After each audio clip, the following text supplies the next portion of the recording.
Hi, this is Mike, and I'm going to show you how to replace the front bearing on a Mill City 500 gram coffee roaster, also known as the North TJ066. So this is the replacement bearing, and you'll notice on here that there are two Allen screws that secure this onto the drum shaft. And so what I'm going to do is I'm going to loosen these, and then I'm going to remove these two screws from the roaster and then replace it with this bearing. Currently my roaster's been making some squeaking noises. You can kind of hear that grinding and squeaking. And part of that is the drum was just touching, because I've already loosened the screws a little bit just to get it set up for the video. But you can hear the squeaking noise that's going on. It's on both the front and the back bearings. I'm going to just do the front for now for the video, and then see how that works and if it's made a difference. So the first thing you want to do is make sure that the power is turned off, but before you can do that, you have to loosen these Allen screws. So you turn the drum to position, slowly turn the drum to position each Allen screw so that you can get a wrench in there and you can loosen it. And you do that for both of the screws, and then that will allow the drum shaft to slide back and forth like this. I'm putting my hand inside the roaster, and you can see how I can slide this back and forth by just holding the bottom of the drum, lifting it up a tiny bit and sliding it back and forth. And turning the power off. You also have to loosen these screws right here. So I'm just using two different Allen wrenches for these. It should be a pretty straightforward process. I'm supporting the drum just a little bit as I take these screws off.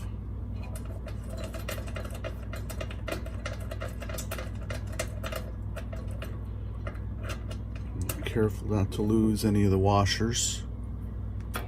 Okay, and then this bearing should slide right off. Now you can see on here, this bearing was kind of messed up, and you can hear it. So I know that bearing is shot. Now I've had this roaster for a couple years. Been roasting a lot of coffee on it, so it's about time. So all we're gonna do is just swap this one back in. And I want to adjust the drum. I'm going to adjust the drum at the same time. So I have this automotive feeler gauge, and I don't know if you can see it, but there are some numbers written on here in millimeters. This is 0.406. So basically I've got, because these are very thin, I've got a series of these grouped together that add up to about 3 millimeters, and that's the spec that Mill City said I should have my drum set up at, my drum distance, my gap, so that it's not hitting this front wall here. So right down in here there's a little bit of a gap. So if I take this feeler from the inside of the drum, inside of the roaster, I don't know if you can see it in that photo in this video, but basically the feeler gauge is coming up between the drum and the roaster wall. And so then what I'm going to do is I'm actually going to push the drum forward. There, I've got it all the way forward against the feeler gauge,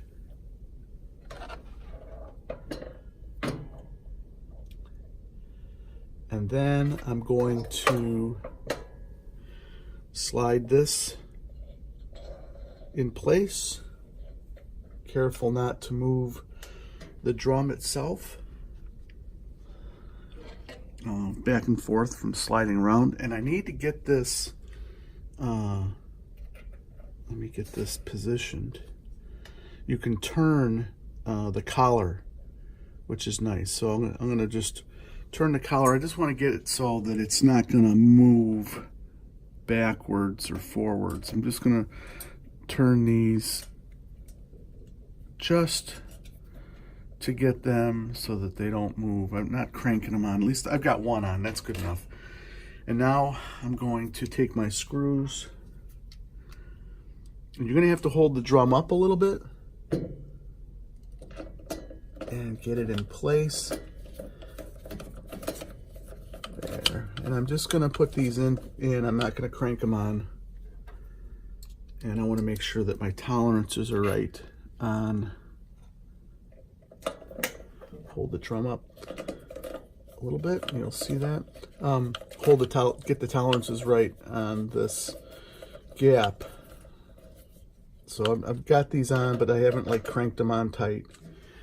I'm gonna open this back up, take my feeler gauge right here, and I'm gonna slide this.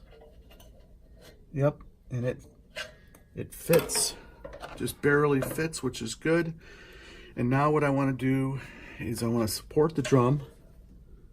It doesn't really need it, but then I'm going to crank these down nice and tight. Not super tight. You don't want to strip them out. All right, and if I turn the power on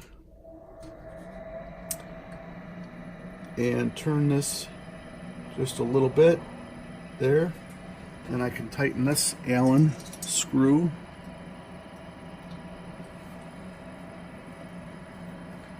Get this snugged down. You know, this is really nice. These are bigger Allen screws. That was probably one of the weaknesses of this original bearing, is that whenever I would adjust the drum gap, because it would come a little loose, the Allen screws were so small. I think that was part of the problem. They weren't staying on tight and secure in place. They were kind of weaselly. Let me turn this a little bit more. Get this one. These are a little more beefy. All right. So that's it. I think that's it.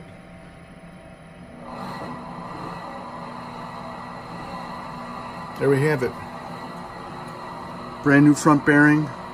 Roaster isn't squeaking, and that means that I don't have to change out the back bearing right now. So I have an extra bearing.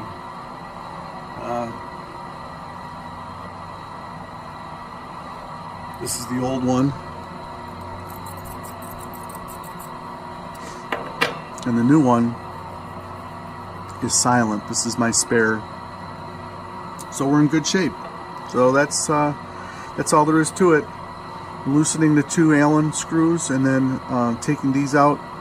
The old bearing slides out, the new one goes on. Hope that helps. Enjoy your roasting. If you like these videos, I've got other ones on how to maintain your Mill City 500 gram roaster. Why don't you go ahead and subscribe to my YouTube channel. Otherwise, you can find me on the web at mikezone.com, and I'm also on some of the forums. Thanks for joining me.